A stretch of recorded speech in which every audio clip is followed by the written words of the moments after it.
la Fundación Voz del Centro presenta a Ángel Collado Schwartz en La Voz del Centro, un programa de servicio público que educa sobre la historia, cultura y sociedad de Puerto Rico y el Caribe.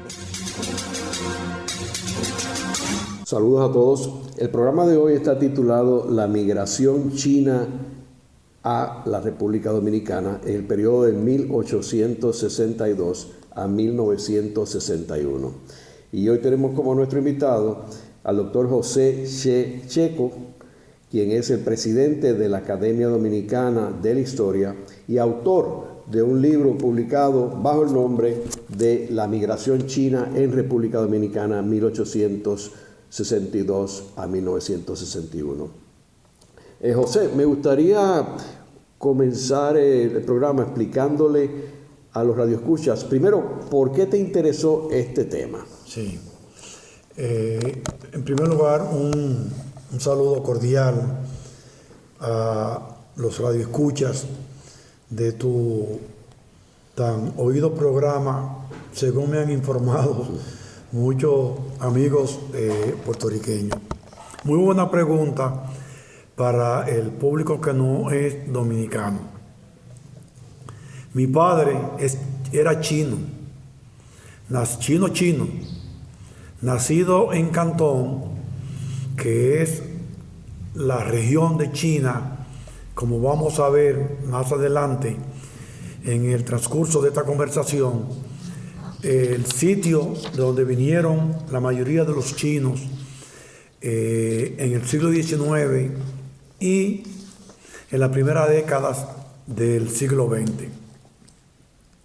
Mi padre vino hacia el año 1942. Él vino a América, como muchos chinos vinieron, a trabajar en el Canal de Panamá, pero no se adaptó, parece, las condiciones tan duras que pasaban los migrantes en ese sitio, sobre todo los chinos, como hay estudios de los chinos en Panamá. Luego fue a Cuba, vivió en el famoso barrio chino de La Habana, en la calle Zanja, y de ahí vino a la República Dominicana por la parte norte del país. Venían por la ciudad de Puerto Plata, pasaban a Santiago, ahí conoció a mi madre, y después vinieron a la ciudad de Santo Domingo, que fue donde nacimos mis otros 5 hermanos y yo.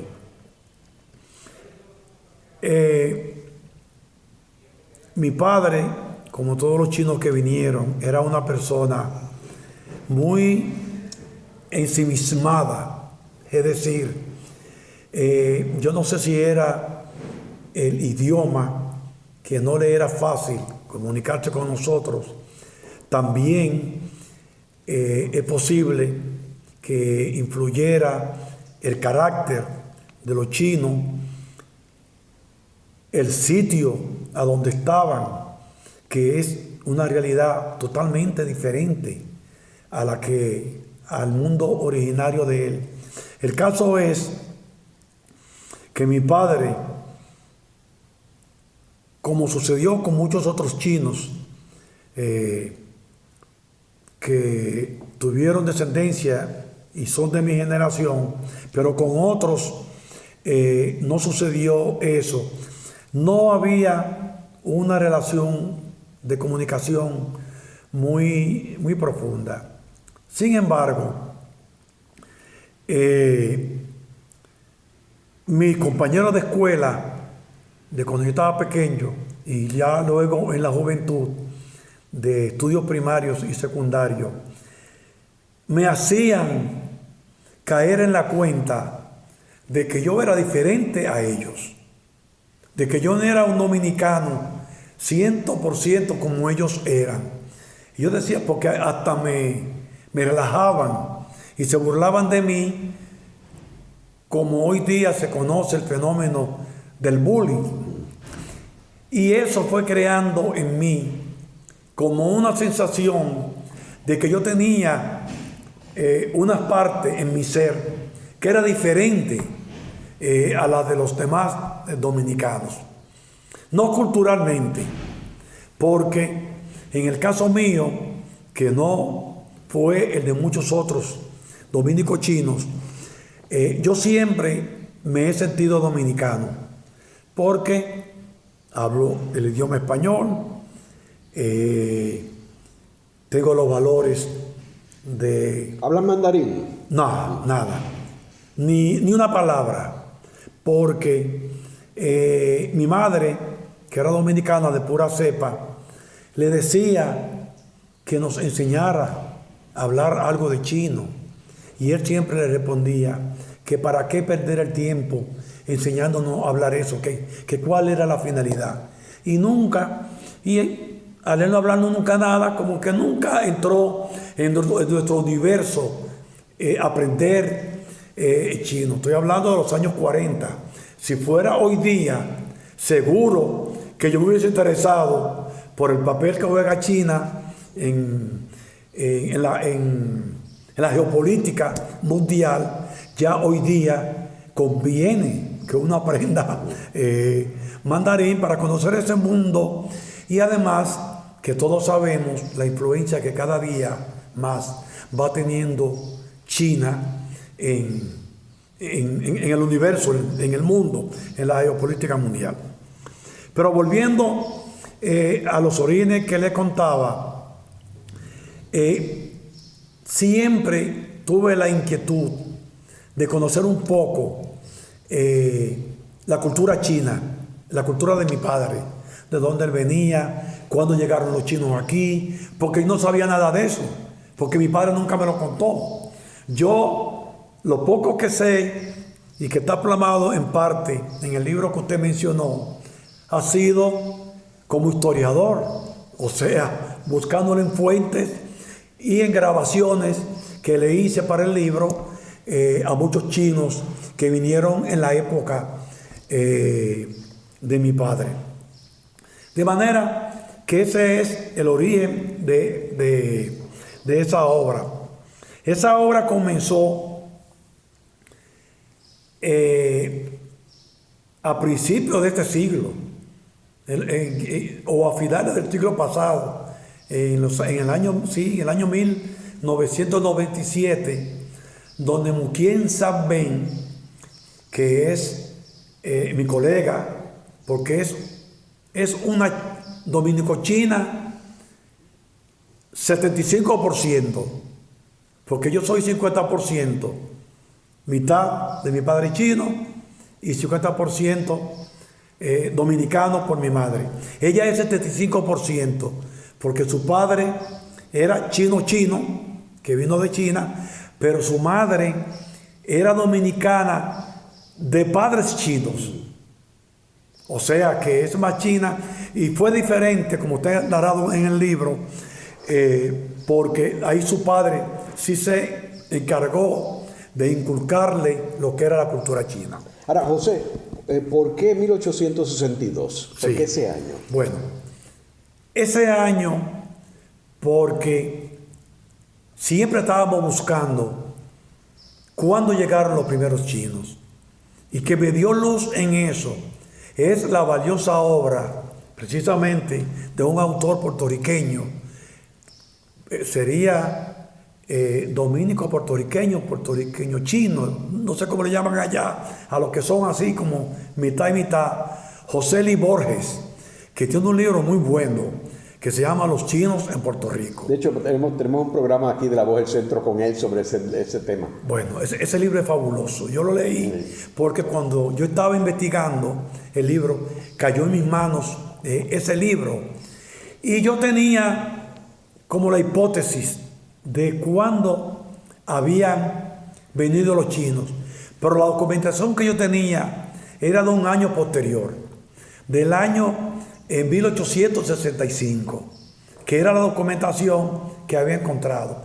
Pero cuando leo el libro de Luis Borges, caigo en la cuenta que fue en el año 1862, como yo lo cito a él profusamente en este aspecto en el libro, porque es la primera documentación de los orígenes de la migración china. Una migración un poco sui generis, porque los primeros chinos que vinieron aquí, como narra Lee Borges muy bien en su obra, eran presidiarios que venían de Cuba. La República Dominicana había pasado a ser, desde el año 1861, con la anexión a España, una provincia española de ultramar. O sea que nosotros éramos territorio de España. Entonces lo traen de Cuba a una cárcel que se instaló en la península de Samaná, en la costa nororiental del país, y de ahí se lo llevaban a Puerto Rico, que también era territorio español, como todos sabemos, que Puerto Rico fue de los últimos territorios de España en independizarse, con la guerra de finales del siglo XIX. Y por eso es que tomé ese punto de inicio de la migración china. Pero quiero terminar de decirle el origen de este libro, aparte del interés que tenía en exponer la cultura de mi padre. En 1997 todavía existía en la República Dominicana el embajador de Taiwán, porque eso fue en el 2018, cuando el país rompió relaciones con Taiwán y estableció formar relaciones diplomáticas con la República Popular China. Nos invitó a Muquín y a mí a dictar 2 conferencias sobre los chinos. Entonces nosotros, los papeles que teníamos, que eran pocos, armamos 2 trabajos. Y siempre fue así. Yo le dije a Muquín, yo hablo de los inicios hasta la muerte de Trujillo. Y tú hablas desde la muerte de Trujillo en 1961 hasta nuestros días. Y así se armó el proyecto. Por eso el libro mío comienza en los orígenes en el 1862, que ya le expliqué por qué tomé ese año, hasta la muerte de Trujillo en 1961. El libro de Muquín, que fue editado hace unos 2 meses, va desde el 1961 hasta el 2018, cuando se establecen relaciones diplomáticas con Taiwán. Ojalá cuando usted vuelva, cuando Muquín vaya a Puerto Rico, usted pueda grabarle a ella sobre su libro, de manera que los oyentes de su programa ya puedan tener una idea de la migración china de la República Dominicana, de todo el periodo que tiene la migración. Ya va a cumplir 162, 150 años, 162, 160 años. 160 años va a cumplir ya. Ahora, José, ¿qué sucede con estos primeros migrantes chinos que mencionas que eran presidiarios? ¿Qué sucede después cuando ellos salen de prisión y ellos también participaban en las construcciones, porque en Puerto Rico hicieron la carretera de norte a sur? Bueno, aquí es una migración, ¿cómo le digo? Un poco especial en comparación con otros países. Eran presidiarios y algunos se quedaron aquí, no se fueron a Puerto Rico a seguir allá. Entonces, no siguieron realizando trabajo forzoso, porque no eran esclavos, como se ha dicho. Esclavos eran en Cuba, aquí ya eran presidiarios. Entonces algunos se quedaron aquí y comenzaron a trabajar en labores informales, por llamarlo de alguna manera, construcción de un almacén en la región del Cibao. Pero fue una migración, podríamos decir, un poco laboral. Esa es la palabra técnica. Y muchos, aparte de trabajar en la construcción, se dedicaron entonces a trabajar agricultura, tenían como sus pequeños conucos. Sí. Ok, y entonces, ¿cómo se incorporan a la comunidad, particularmente después que República Dominicana se independiza de España? ¿Cómo fue esa evolución de esa migración? Bueno, fue una migración que esos primeros se dedicaron a labores, a oficios informales, así, en la construcción, agricultura. Algunos comenzaron a poner pequeños negocios de comida, aquí le llamaban fondas para comer, pero algunos, como un apellido que adoptó el nombre de apellido Añil, porque se cambiaban los apellidos como para dominicanizarlos, fue el padre en esa época de unas famosas educadoras dominicanas, las hermanas Mercedes y Antera Mota. Después fueron llegando poco a poco en pequeños grupos y fueron poniendo ese tipo de negocios. De manera que podríamos decir que en todo el siglo XIX, esa migración china, que no fue muy numerosa, se fue asentando de esa manera en las diferentes localidades donde estaban en oficios y pequeños comercios. ¿Y qué sucede en el siglo XX? Bueno, ya ahí, en los primeros años, comienzan a llegar ya más chinos, porque usted sabe que esa migración fue como otras, que unos iban trayendo a los familiares, porque le contaban de aquí. También hay que tener en cuenta el fenómeno, porque sin esto no se puede entender la situación que existía en China. China exportaba esos contingentes, porque la situación de China, sobre todo para los sectores populares de abajo, era muy difícil. Entonces ellos venían a América buscando nuevos horizontes.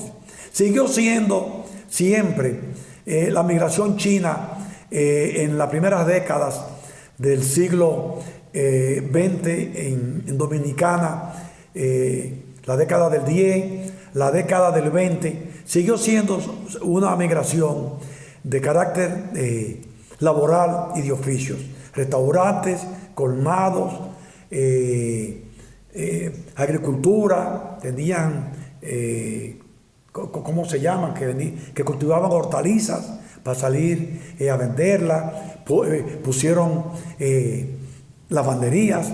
En eso se destacaron mucho porque el chino era un gran lavandero, ¿entiendes? Sí. Ahora, ¿afectó de alguna forma, primero, la independencia de República Dominicana de España y después la ocupación de los Estados Unidos? No, la República Dominicana se independiza de España, que fue su tercera independencia, porque la primera fue en 1821, que duró 2 meses. Después fue la de 1844 hasta el 61. Luego del 61 al 63 es la anexión, pero también habría que extenderla un poquito hasta el año 65, cuando termina la guerra restauradora y se produce la independencia que usted llama de República Dominicana a España. No, lo que se hizo fue liberalizarse un poco, pero siguieron llegando chinos de ese año, pero muy poco contingentes. ¿De qué número estamos hablando? Pocos, decenas, o sea, poco. Fíjense que todavía en el 62, cuando llegan los primeros, lo que habían eran poquísimos. Y en el 65, muy pocos, ¿entiendes? Y de ahí al año 1900 también eran muy pocos. Se podían contar, qué sé yo, en Santiago habían 8, 10, o sea, era muy poca la migración. ¿Y era mayormente en Santo Domingo? Sí, y hombres hombres, porque esa migración se caracterizó porque venían hombres solamente. Al principio no se mezclaban, pero ya comenzaron entonces después a mezclarse. O sea, la misma situación biológica de hombres solos hacían que cuando ya conocían un poco se comenzaran a mezclar. Bien. ¿No traían la familia después? Después la trajeron, pero el fenómeno primero fue de migración de hombres solos. Sí, hombres solos. Sí. ¿Y cómo pudieron incorporarse en términos de la cultura china con la cultura dominicana? Bueno, al principio no fue fácil. Y no se mezclaron mucho hasta la década del 30 de este año. Siguieron siempre formando como pequeños guetos, por llamarlo de alguna manera. Pero la sociedad dominicana los toleraba. Hubo pequeños grupos que lo discriminaban, pero ese fenómeno aquí no se vio tanto como en otros países. La sociedad dominicana, a través de su historia, se ha caracterizado por ser una sociedad que recibe a los inmigrantes y poco a poco lo va asimilando. Los chinos eran, como ya le explicaba, sus creencias religiosas, el idioma que no hablaban, el español, su cultura, que no se mezclaban.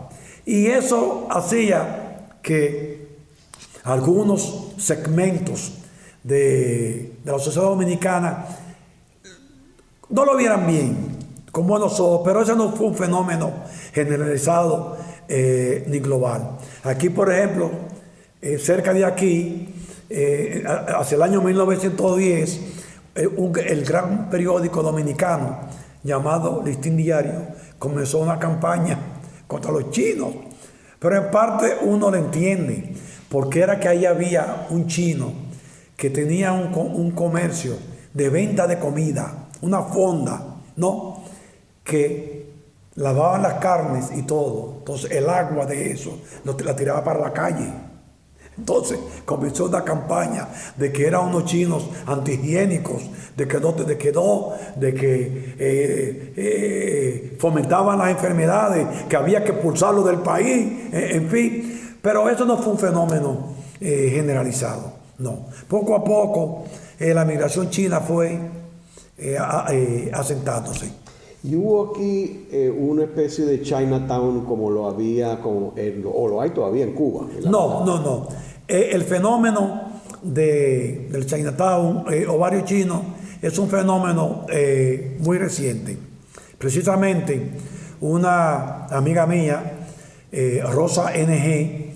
Báez, que también es como yo, dominico-china, y tuvo mucho tiempo en China como encargada de la oficina comercial.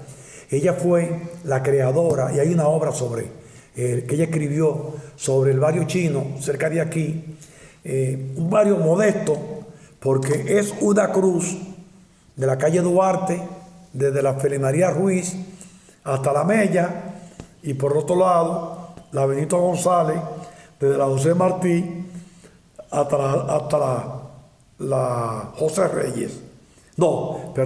Hasta la 19 de marzo. Entonces ella creó, en ese libro se narra elocuentemente. Yo tuve el placer de presentar el libro hace algunos años, donde ella narra la historia del barrio chino. El gobierno dominicano, que en ese entonces presidía el doctor Leonel Fernández, presidente de la República, acogió con mucho placer la idea que Rosa le llevó. Ella se fajó y se hizo el barrio chino y se inauguró. En los últimos años, hay que reconocerlo, el barrio chino ha decaído un poquito, porque eso se mantiene y se sigue desarrollando cuando hay un grupo que empuja eso. Ella estaba afuera, ya ella está aquí, y justamente ayer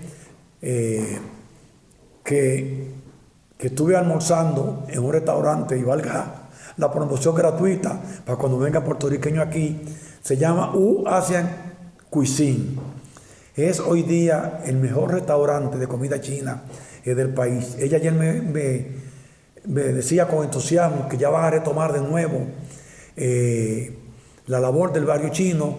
Ha logrado a entusiasmar y a enamorar el embajador chino en el país, y espera tener la colaboración de las autoridades municipales, que tiene mucho que ver con el barrio, para la infraestructura, porque el asunto de la limpieza, la iluminación, la seguridad, eso depende del ayuntamiento de la ciudad. Haremos una breve pausa, pero antes los invitamos a adquirir el libro Voces de la Cultura, con 25 entrevistas transmitidas en La Voz del Centro. Procúrelo en su librería favorita o en nuestro portal.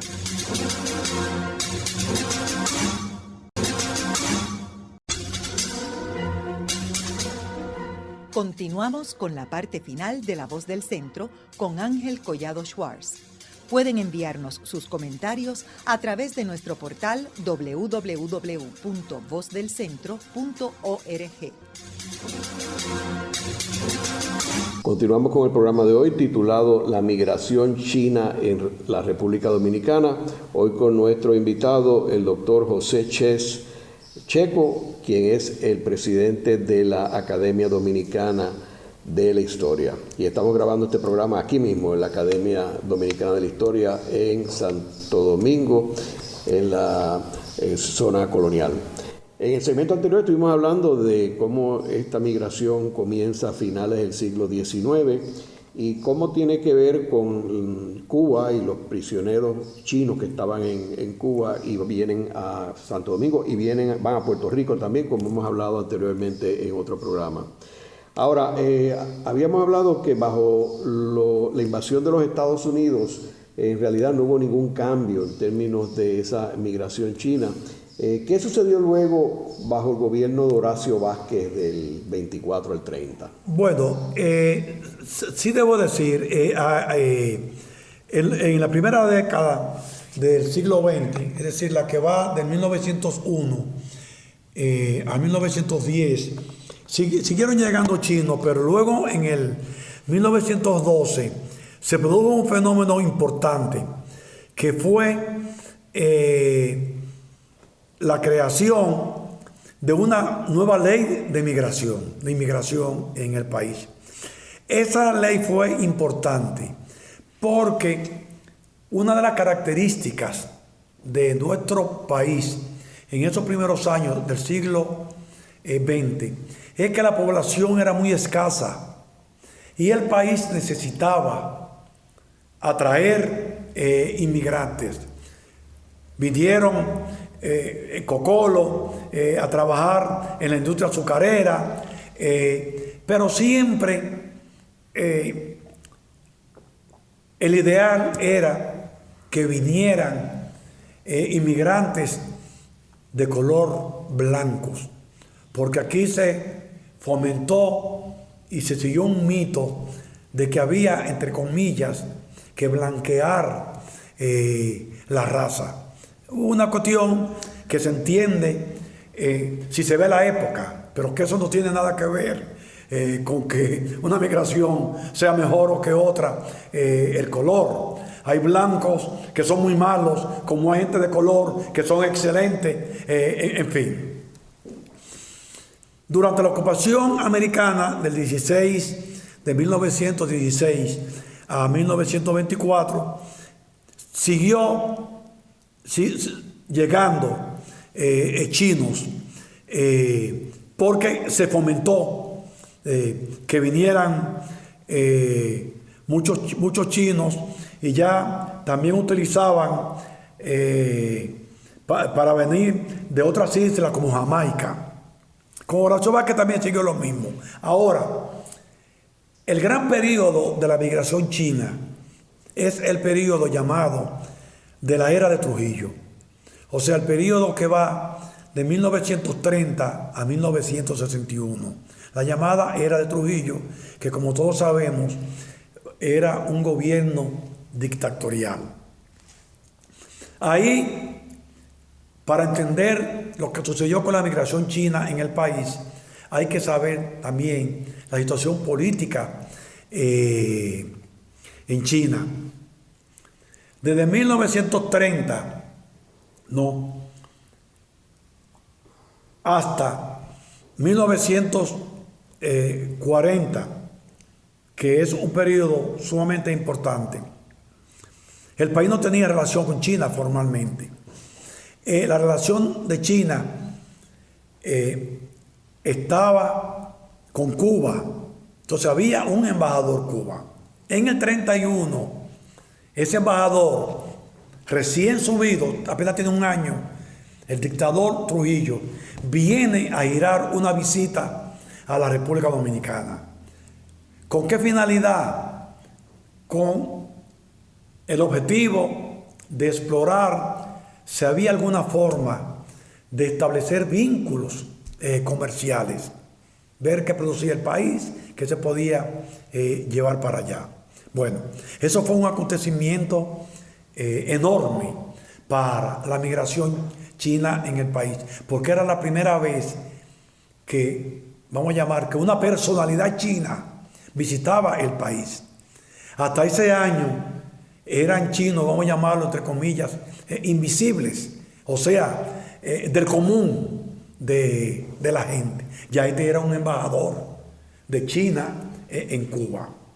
Entonces, la colonia china se volcó en recibir, porque ya, fíjese cómo cambia la migración.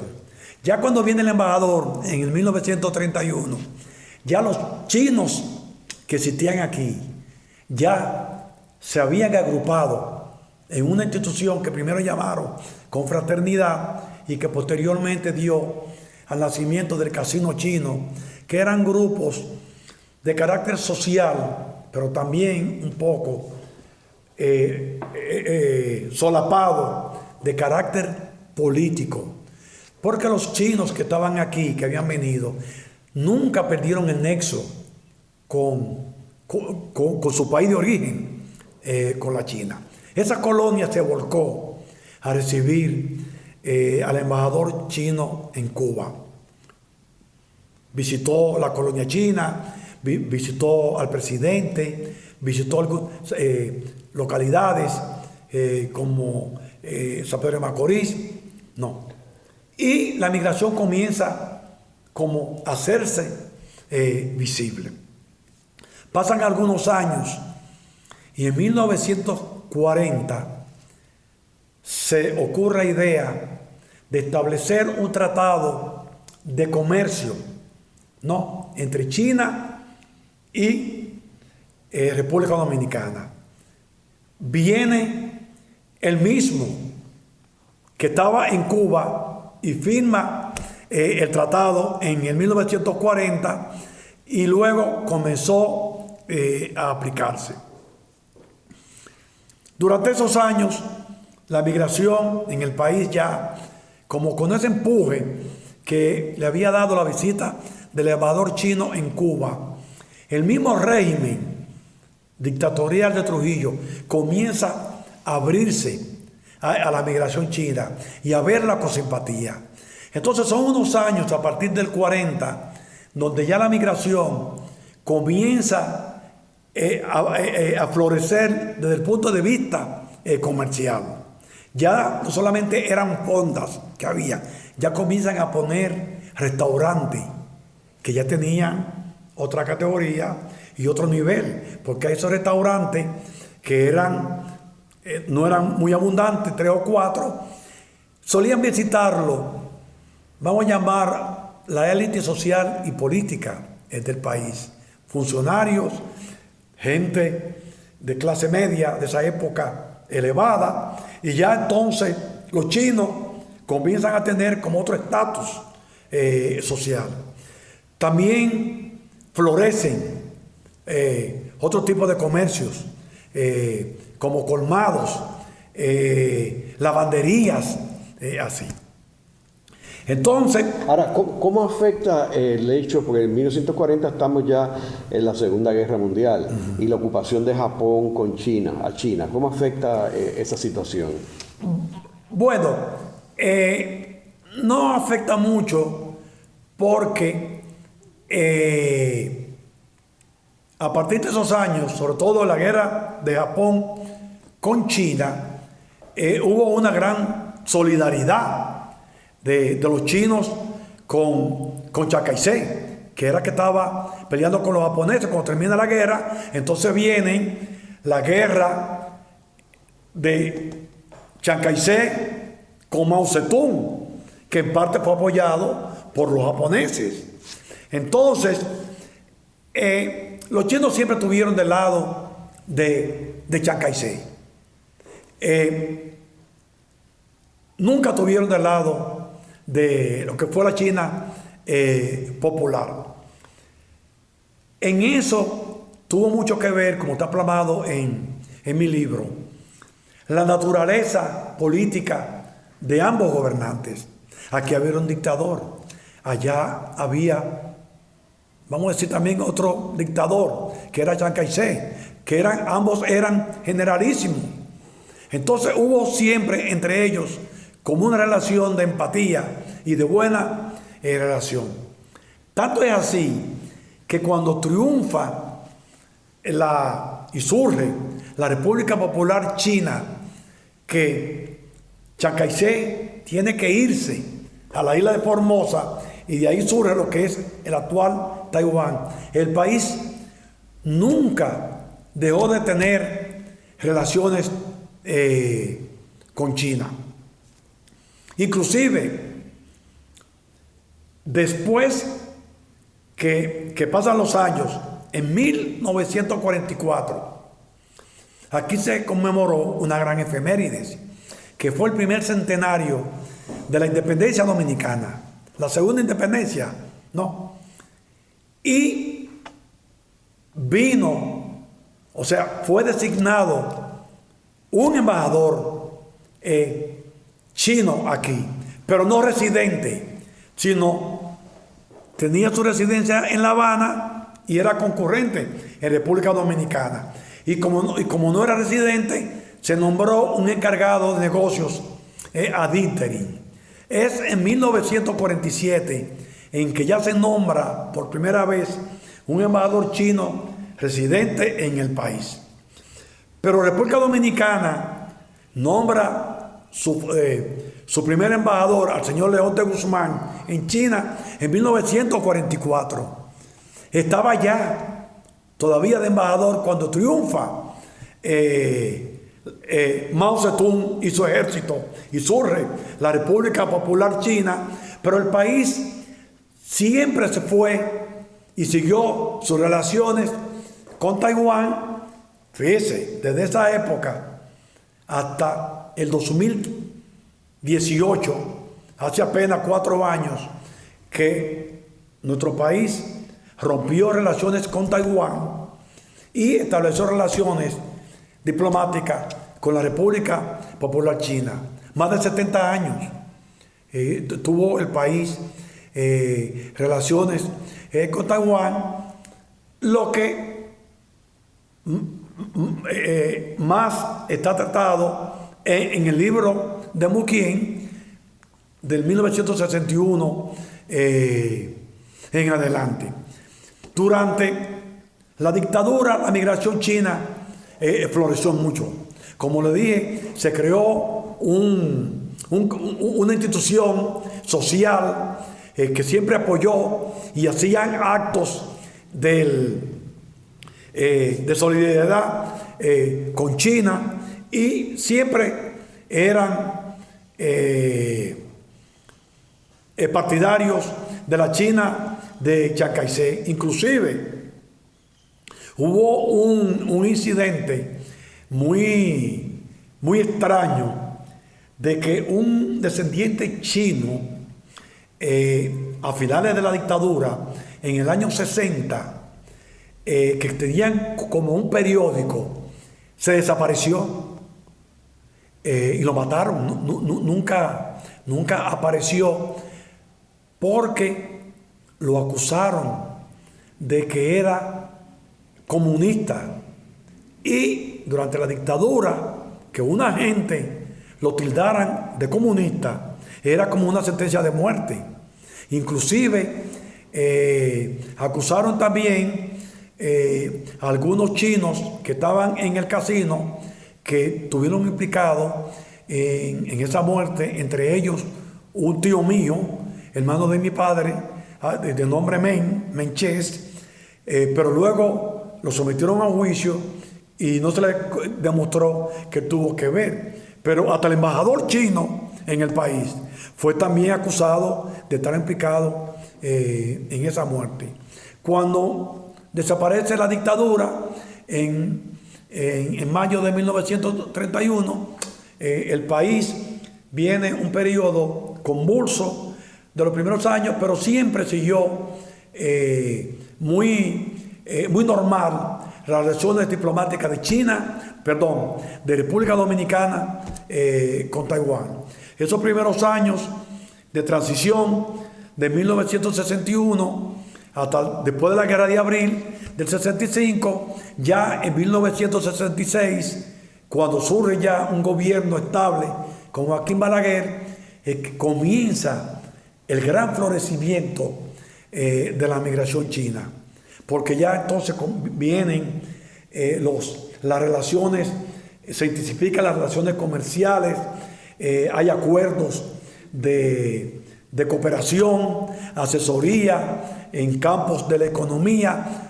Una migración comienza a cualificarse porque también comienzan a venir ya chinos empresarios que ya no eran laborales como los anteriores, pero eso es la temática que narra mi compañera Muquien San Ben en su libro, que va del 1961 hasta el 2018.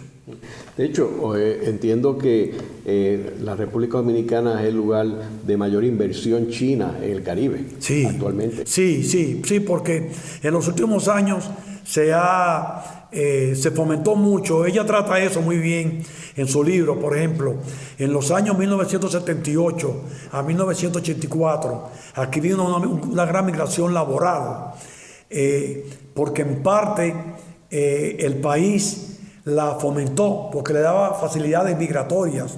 Inclusive hubo problemas porque hubo chinos que negociaron con eso. Si bien es cierto que muchos chinos utilizaban a la República Dominicana como trampolín para pasar por aquí e irse a Estados Unidos, pero muchos se quedaron aquí, pero también muchos vinieron a hacer inversiones en el país. Ya en los últimos años es diferente, porque hay inversiones chinas en zonas francas de aquí, que es una de las áreas de la economía de mayor prosperidad. Bien, sí. Es una migración diferente ya. Sí. Y en términos culturales, José, ¿se ha integrado más la comunidad china a la cultura china? Porque antes me hablabas que era un grupo muy pequeño, etcétera, pero con este resurgimiento chino, el Instituto Confucio, que está en distintas partes del mundo, ¿ha habido algo en esa línea? Yo diría que no de manera tan intensa como ha debido suceder. Eso es un tema que está pendiente, porque ni yo lo traté ampliamente, ni Muquien lo trató. Nosotros esperamos que nuestra compañera Rosa NG, en una parte que se planificó pero no se hizo, lo aborde. El gran aporte de la migración china a la República Dominicana está en lo que podríamos llamar la segunda generación, a la que yo pertenezco. Es decir, los descendientes de los chinos que vinieron en los años 40 aquí al país.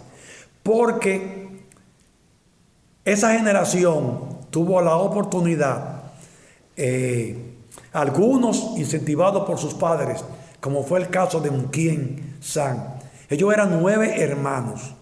Y su padre, don Miguel San, tenía la idea, siempre la tuvo, de que todos ellos tenían que ser profesionales para que no fueran como él, que tuvo que dedicarse al comercio. Y todos fueron profesionales, abogados, educadores, economistas, historiadores, músicos.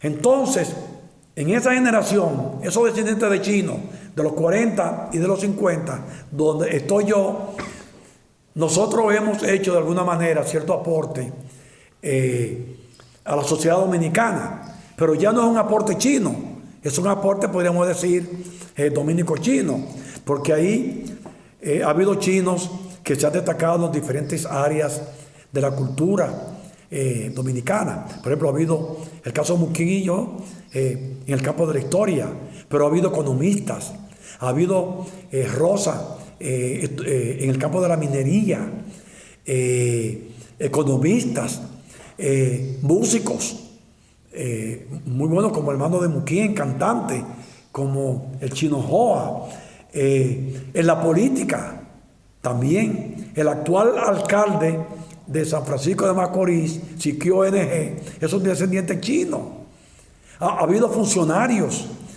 Clara Joa fue viceministra de Cultura. Pero chinos, no, porque siempre ha habido como esa dificultad de que se integren a la sociedad dominicana. Más ellos lo han hecho a través de sus descendientes que de ellos mismos. Claro, eso no quita que ellos también hayan hecho su aporte a la sociedad dominicana. Por ejemplo, en los años 50, 60, el padre de Muquien fue un gran comerciante. Tuvo comercios en la ciudad de Santiago y uno de los grandes restaurantes chinos que ha habido aquí en la historia, que se llamó El Pedorado. Por ejemplo, hubo otros chinos que pusieron en los 50 y si eso siguió grandes restaurantes como el de Menchés y el Mario. Hubo empresarios, por ejemplo, Benchín Chés puso fábricas de muebles, de mimbre y de ratán, así como el padre de Muquín, y fue un gran empresario. Así otros también han tenido supermercados que todavía están vigentes. De manera que yo diría que sí, que ha habido cierto aporte de la migración china a la sociedad dominicana. Y en términos de la ciencia, la medicina, y te hago esta pregunta por algo que tú mencionas aquí, no lo sabe ni el médico chino. Bueno, y qué bueno que me preguntaran eso y que yo imperdonablemente lo omití. Mire, en los años, final de los años 50, hubo un chino de apellido Chan, chino, que se casó con una dominicana.